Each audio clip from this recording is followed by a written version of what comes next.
Olá, queridos alunos, tudo bem? Eu sou o professor Guilherme Correia, professor de Direito Processual Civil, e estou aqui nesse preparatório para o exame de ordem para a gente trabalhar essa disciplina tão importante no exame de ordem, com 6, 7 questões normalmente nos exames de ordem. E a gente vai iniciar para trabalhar aqui já o primeiro tema que o Código nos apresenta, que é o tema das normas fundamentais do direito processual civil, que vem ali do artigo 1º ao artigo 12 do CPC. E o que a gente tem de importante dentro das normas fundamentais do direito processual civil? A gente tem ali basicamente a questão dos princípios que foram trazidos para dentro do Código de Processo Civil e também a questão da ordem cronológica de julgamento. Então, esse vai ser o foco da aula. Os princípios processuais, alguns deles trazidos da própria Constituição e também a chamada ordem cronológica de julgamento. Vamos começar então. O primeiro princípio que o Código nos traz ali, ó, a gente vai destacar para você, é o princípio da inércia e o princípio do impulso oficial, que aparece logo no artigo 2º do Código. O que esses dois princípios significam? Esses dois princípios são trabalhados de forma conjunta, professor? São. E são por quê? Porque o princípio da inércia, ele vai defender ou ele vai preconizar a ideia de que a jurisdição, o poder jurisdicional, só irá agir mediante provocação. Quer dizer o seguinte, o juiz não vai sair por aí dando sentença. O juiz está na rua andando e observa um acidente de trânsito, por mais que ele tenha presenciado o acidente, ele não pode chegar lá e dizer, olha, vou dar uma sentença condenando você a pagar uma indenização para outra pessoa, já que você causou o dano a ela. Não. Ele tem que ficar esperando. O judiciário só vai agir quando for provocado. E essa provocação, claro, ocorre pelo direito de ação. Quando a parte vai lá, faz uma petição inicial, leva ao judiciário, ela provoca o judiciário. E aí ele pode se manifestar. Existem exceções muito específicas em que o princípio da inércia não se opera, mas, em regra, o princípio da inércia é um princípio processual. E junto com ele nós temos o princípio do impulso oficial. O que é o princípio do impulso oficial? Relacionado com o princípio da inércia. A ideia é a seguinte, uma vez que você rompe a inércia do Poder Judiciário, o processo vai se desenvolver, se desenvolver, se desenvolver, ou seja, ele vai ser impulsionado de ofício pelo magistrado. Sempre que a gente ouvir a palavrinha oficial, de ofício num processo, quer dizer que o juiz agiu mesmo sem ser provocado. Então, uma vez que você rompe a inércia do judiciário, esse processo vai prosseguir até que tenha o seu deslinde final. Perfeito? Vamos para o próximo princípio, é o princípio da inafastabilidade do Poder Judiciário. Se você quiser anotar para a gente que esse princípio também tem caráter constitucional, pode anotar. Esta garantia constitucional, a garantia da inafastabilidade do Poder Judiciário, aparece no artigo 5º, inciso 35 da Constituição. Vamos anotar aqui para você, então, o artigo 5º, inciso 35 da Constituição Federal, né, da CF 88. O que a inafastabilidade do Poder Judiciário vai pregar? A ideia é a seguinte, todo mundo tem direito de levar o seu problema ao judiciário. Em resumo, você tem um problema que te gerou uma lesão, um dano ou uma ameaça de lesão, tá? Você pode levar o problema ao judiciário. E o judiciário, em regra, vai ter que te dar uma resposta, tá? Agora, todos os problemas, em regra, vão para o judiciário? Claro que não, vai depender de a parte querer levar o problema para o judiciário. Pode ser, por exemplo, que as partes optem em não levar ao judiciário. Pode ser que as partes sentem no escritório de uma delas, sentem na casa de uma delas, na casa de um amigo em comum e cheguem a um consenso e não levem o problema para o judiciário. Pode ser que as partes optem que a resolução ocorra por meio de arbitragem. Ou seja, elas escolhem um terceiro que irá solucionar a causa. Então, nem sempre os litígios chegam ao judiciário, mas o importante é, se eu tiver uma lesão a um direito meu ou uma ameaça de lesão, eu posso sim levar ao Poder Judiciário, tá? Agora, cuidado. Todo problema que eu levo para o judiciário vai me dar uma resposta? Tem uma exceção bastante importante. É a justiça desportiva. Professor, você está falando de direito processual civil, agora você está falando de justiça desportiva? Toda a relação pelo seguinte: a justiça desportiva é prevista na Constituição. Ela não faz parte do Poder Judiciário. Não. Ela está prevista lá no artigo 217 da Constituição. O Poder Judiciário está previsto ali a partir do artigo 98 da Constituição. 97, 98. Então não tem nada a ver com o Poder Judiciário. Mas as discussões que envolvem práticas desportivas, a disciplina das competições, o regulamento das competições, essas discussões devem primeiro ser travadas na justiça desportiva. Quando lá esgotar-se, quando lá a gente discutir tudo que poderia discutir, aí sim, se eu quiser, eu posso ir ao judiciário. Quer dizer o seguinte: eu não posso ir direto ao Poder Judiciário para discutir uma questão que envolva direito desportivo, tá? Agora, professor, eu ouvi dizer uma vez que se um clube de futebol vai na justiça comum, na justiça tradicional, no Poder Judiciário, discutir um problema, a FIFA elimina ele da competição. Bom, isso é um outro problema. Mas que ele tem o direito de ir ao judiciário, ele tem. Mas antes ele precisa ir à justiça desportiva e esgotar a instância da justiça desportiva.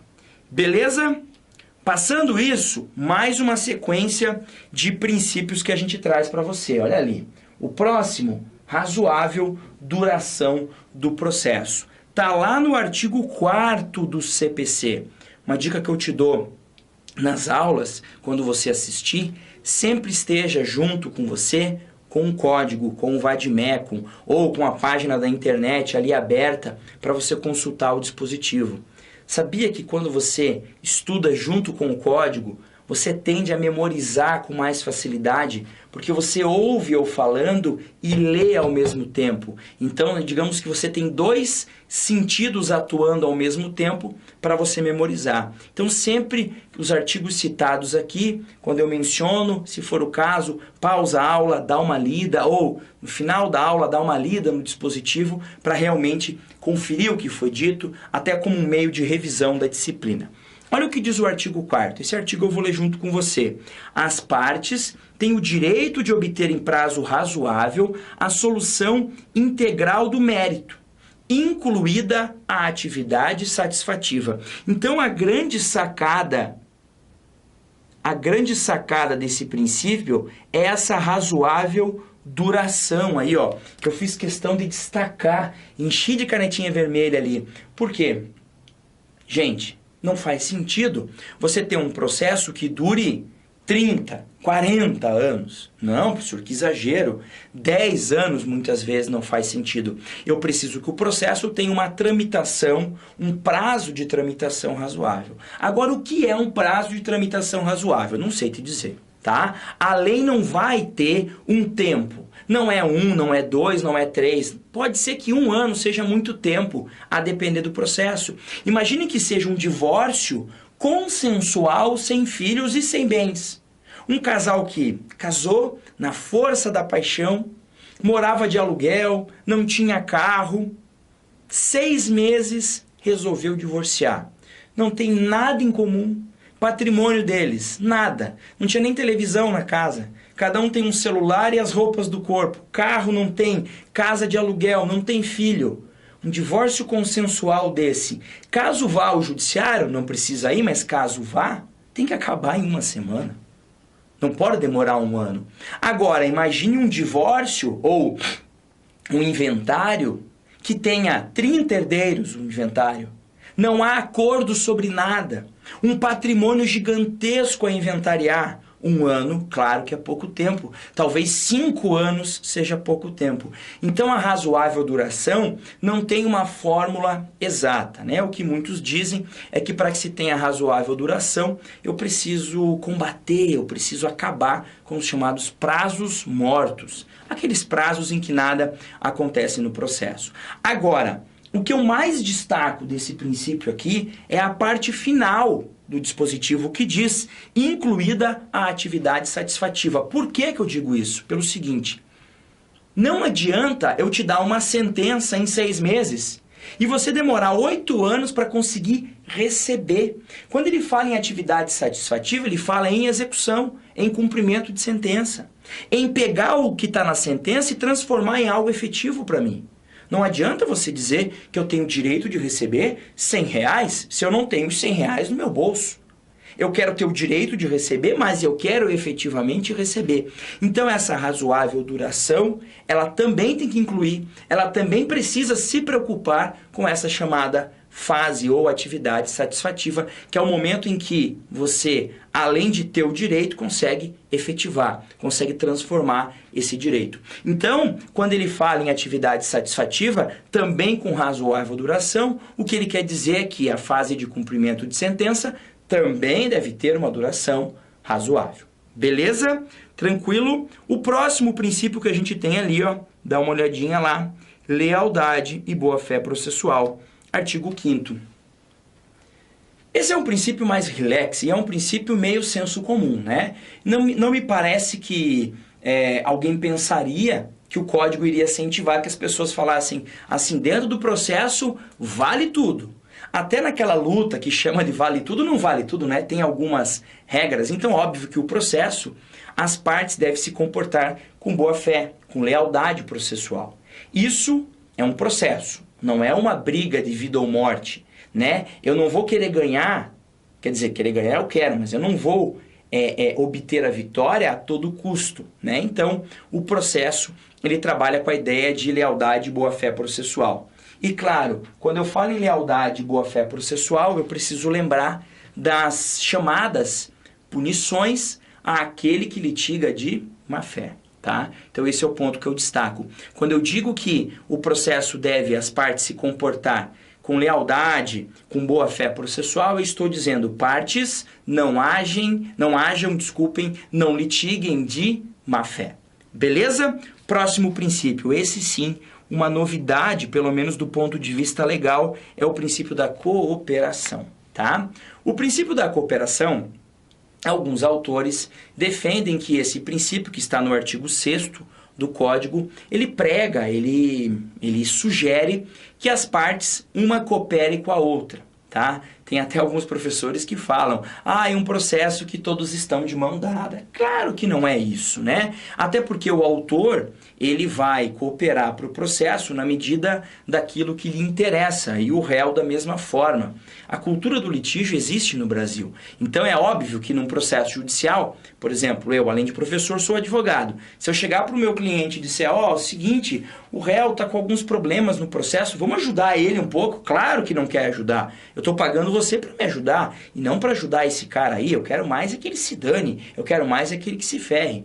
Agora, dentro dessa linha, então, a cooperação não serviria para nada, seria uma utopia. Dentro dessa linha a gente poderia dizer que sim. Mas parte da doutrina vai defender que, na verdade, a cooperação, ela impõe ao juiz 4 deveres. Um dever de consulta, um dever de esclarecimento, um dever de prevenção,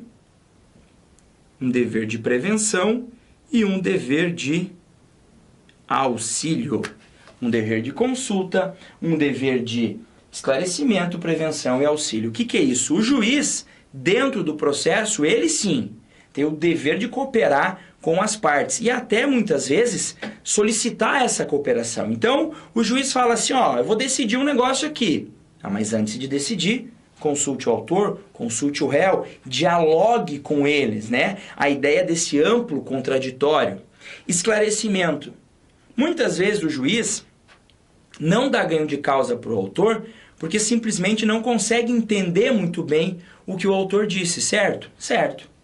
E aí, como é que faz? Não dá ganho de causa? Ou é melhor, talvez, autor, esclareça um pouquinho melhor, aí eu não entendi. A ideia é essa. Não entendi o seu pedido? Refaça, reformule o seu pedido para que eu possa esclarecer um pouco mais, para que eu possa entender um pouco melhor. Prevenção. O juiz tem o dever de prevenir que esse processo chegue ao final com algum defeito que impeça o julgamento do mérito. Como assim, professor?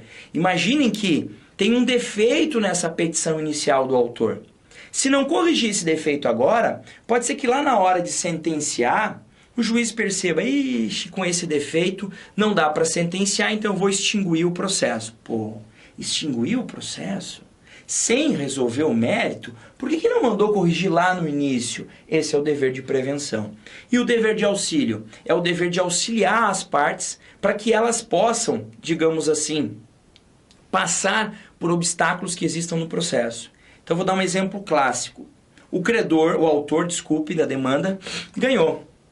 Foi o vencedor e há um título executivo em favor dele. Ou seja, há um crédito em seu favor. Mas agora ele precisa receber esse crédito. Legal. Como é que ele faz? Ele vai atrás de patrimônio do devedor. Mas ele não acha. E por que ele não acha? Porque não é fácil achar patrimônio de alguém. Então ele falou, juiz, dá uma força aí, expede um ofício ali para a Receita Federal do Brasil, para eles dizerem que se esse cara tem bens. O juiz fala, eu não, o problema é teu, você que quer receber. Não, juiz, você tem que me auxiliar. Afinal de contas, você quando dá uma sentença, espera que ela seja cumprida, espera que esse teu ato jurisdicional tenha algum valor, que eu possa receber alguma quantia. Se você não me ajudar, infelizmente, eu não vou receber nada, tá? Então esse dever de auxílio também faz parte do contraditório, tá? No artigo 7º, a gente tem, olha aqui, ó, o princípio da isonomia e também o princípio do contraditório, que aparece entre o 7º até o artigo 10. O princípio do contraditório no Código de Processo Civil, digamos que ele dá uma inflada, ele dá uma inchada, digamos assim. Quando eu quero dizer isso, quando eu digo isso, eu estou dizendo que ele, na verdade, ele é um princípio que ele vem super valorizado dentro do CPC de 2015, tá? Olha o que diz o artigo 7º. É assegurada às partes paridade de tratamento em relação ao exercício de direitos e faculdades processuais, tá? Aí essa igualdade também vai aos meios de defesa, aos ônus, aos deveres e a aplicações de sanções processuais. Aí na parte final fala, competindo ao juiz, zelar pelo efetivo contraditório. Vamos falar da isonomia. Essa isonomia pode aparecer na tua prova com outro nome. Pode aparecer com o nome de igualdade ou com o nome de paridade de armas, tá? Pode aparecer. Porque a paridade de armas, digamos que é a isonomia dentro do processo. Agora, em épocas de grande efervescência política, onde as discussões são muito polarizadas no nosso país, onde há defesas de um lado e de outro muito apaixonadas e muitas vezes pouco racionalizadas, a gente ouve expressões do tipo assim: por que esse tratamento desigual com um deputado? Por que o foro privilegiado? A Constituição diz que todos são iguais perante a lei, artigo 5º. Professor, e o artigo 7º fala que é garantida a igualdade de tratamento. Pô, como é que eu lido com isso? Calma. A gente não pode pensar numa igualdade simplesmente formal. E vamos pegar exemplos do dia a dia. Quando você vai num supermercado, num shopping, numa universidade, normalmente mais próximo ao elevador, mais próximo à entrada, numa área coberta, você tem vagas destinadas a pessoas com deficiência, a pessoas idosas, a pessoas gestantes. Normalmente é isso. Ou seja, você está tratando o idoso, a gestante e o deficiente de forma diferente do que trata alguém que não é nem idoso, nem gestante e nem deficiente. Ou seja, você tem um tratamento desigual? Tem. Tô, professor, então viola? Calma. Você tem um tratamento desigual do ponto de vista formal. Então, formalmente, Aquelas pessoas estão recebendo tratamentos diferenciados. Mas não quer dizer que isso viola a isonomia. Porque a isonomia, a paridade de armas, dentro do processo também, a igualdade, elas pregam a igualdade material, que é tratar iguais, de forma igual, desculpem, aqueles que estão em situação de igualdade. Mas aqueles que estão em situação de desigualdade, aí não, eu trato eles de forma desigual, na medida da desigualdade. A ideia é, eu te dou um tratamento diferenciado, para que no final de tudo, tratando vocês dois de forma diferenciada, eu consiga colocar vocês no mesmo patamar, tá? Essa é a ideia.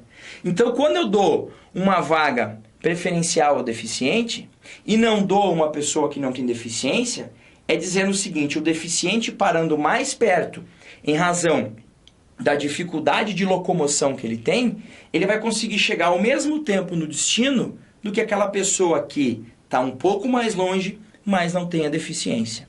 A ideia é essa.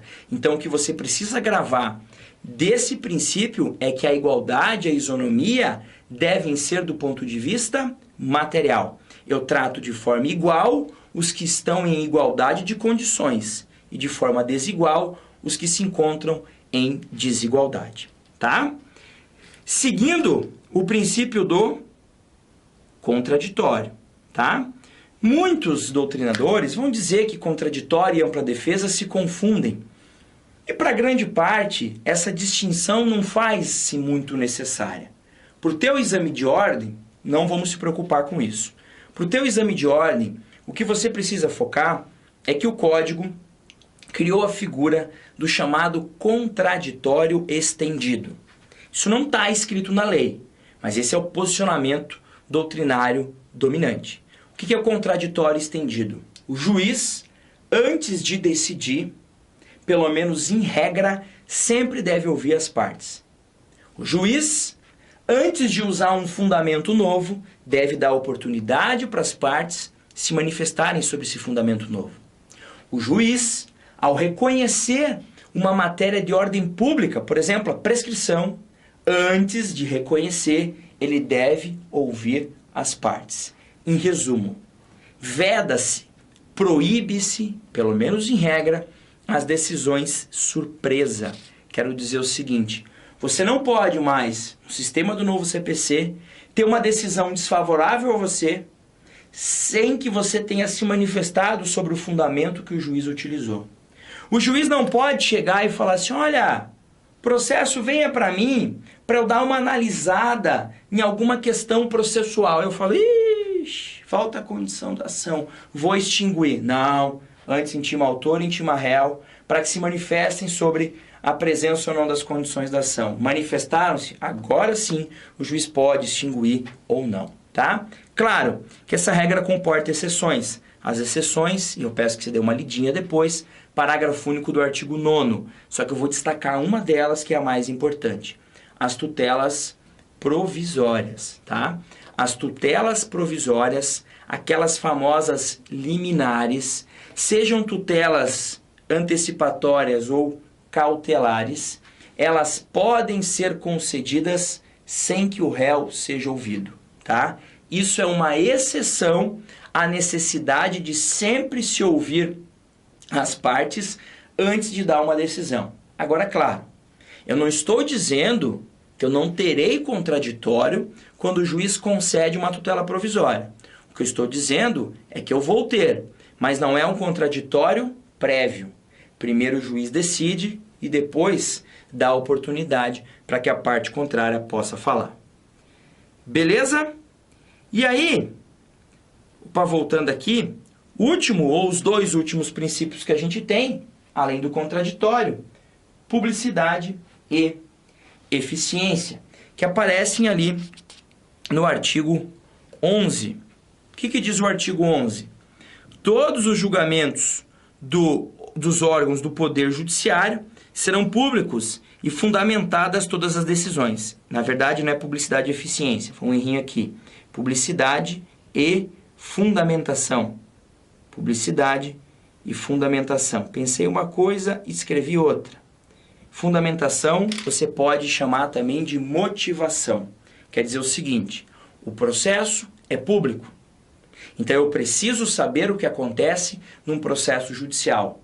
Eu tenho o direito de saber o que acontece num processo judicial. Você vai no fórum da tua cidade, você pode falar, eu quero acompanhar uma audiência. De fato, você pode. Claro, tem algumas exceções? Tem. Tem situações em que a ordem pública demanda que se restrinja a publicidade. É um processo que envolve um criminoso, cometeu um crime muito cruel naquela cidade. Talvez a exposição excessiva daquela situação não seja legal. É um processo em que houve uma violência contra uma criança, né, uma violência sexual contra uma criança. Aí a criança, né, tem a restrição da publicidade para que ela seja preservada. É um processo de divórcio. Também você tem aí a hipótese de segredo de justiça nessa circunstância. O que eu quero dizer é que isso é exceção. A regra é julgamento público. E o que significa fundamentadas todas as decisões? O juiz não pode decidir porque quer. Você decide assim por quê? Porque sim, não. Porque sim, não. Porque me traga um fundamento, me traga um motivo. E sempre um fundamento, sempre um motivo jurídico, tá? Toda a fundamentação tem que ser feita com base na prova que está nos autos do processo e sempre com fundamentos jurídicos. O juiz nunca pode usar para fundamentar opiniões pessoais sobre aquela pessoa. Eu condeno aqui a TAM porque a TAM realmente sempre atrasa o voo. Não, calma aí, sempre atrasa é uma coisa. No processo atrasou o voo, tem comprovação de que houve esse atraso, a ideia é essa, tá? Então, publicidade e fundamentação da decisão judicial sempre deve existir.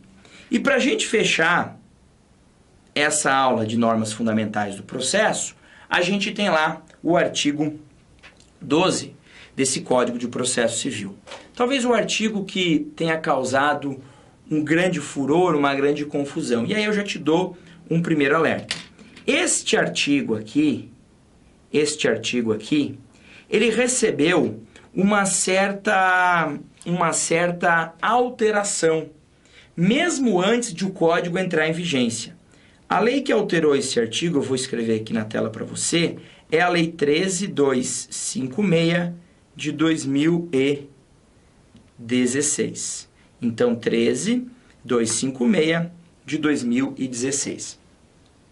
Esta Lei 13.256 de 2016, o que ela fez? Ela tirou uma obrigatoriedade desse artigo 12. Porque a redação original dizia que os juízes devem obedecer à ordem cronológica para sentenciar e os tribunais para realizarem os julgamentos colegiados. Agora diz o seguinte, que deverá atender preferencialmente a uma ordem cronológica. A ideia e o espírito do dispositivo é o seguinte, eu tenho lá 50 processos que estão conclusos para a sentença, ok? Ok. Um chegou no dia 10, o outro chegou no dia 11, 4 chegaram no dia 12, 5 chegaram no dia 18 e assim por diante. Eu, como juiz, não vou escolher para julgar o que eu quiser. Eu tenho que julgar primeiro o que chegou dia 10, depois o que chegou dia 11 e assim por diante. Claro que essa é uma regra, mas que comporta várias exceções que estão no parágrafo 2º desse artigo 12, tá? E essas exceções, elas estão ligadas, normalmente, a questões urgentes, a maior facilidade ou não do caso. Imagine, o juiz está numa audiência de instrução e julgamento. Ele ouve o autor, ouve o réu, são as únicas provas que ele tem para produzir. Oitiva do autor, oitiva do réu. E o depoimento pessoal do autor é muito claro. O autor acaba confessando fatos contrários ao seu interesse, demonstrando que ele não tem direito ao que ele está pedindo. Ou seja, o autor no seu depoimento acaba confirmando a tese do réu. O juiz, para sentenciar, é muito fácil nesse caso. Para julgar improcedente está muito tranquilo. Então a lei vai dizer que é uma exceção o juiz fazer uma sentença, por exemplo, de uma audiência de instrução e julgamento. Ele não precisa falar, não, eu não posso sentenciar agora, porque tem alguns na fila. Não, na própria audiência ele pode fazer aquela sentença. Esse pode, digamos assim, furar a fila. Quando envolve questão urgente, quando o juiz demonstrar que é urgência por meio de decisão judicial. Então são várias exceções, tá?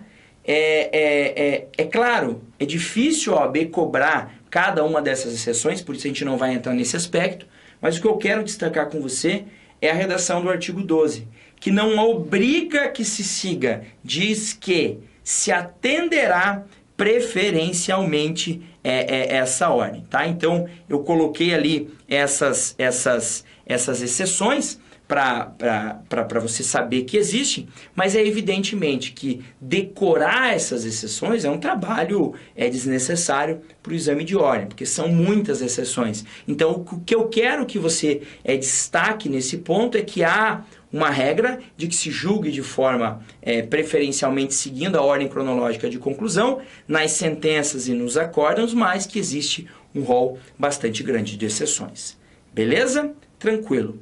Então, caso você queira tirar alguma dúvida, fazer alguma sugestão, me seguir aí no Facebook, lá como Guilherme Correia, você me encontra no Facebook e pode me contatar por lá. Beleza? É isso. Um grande abraço, bons estudos e até um outro encontro. Até mais.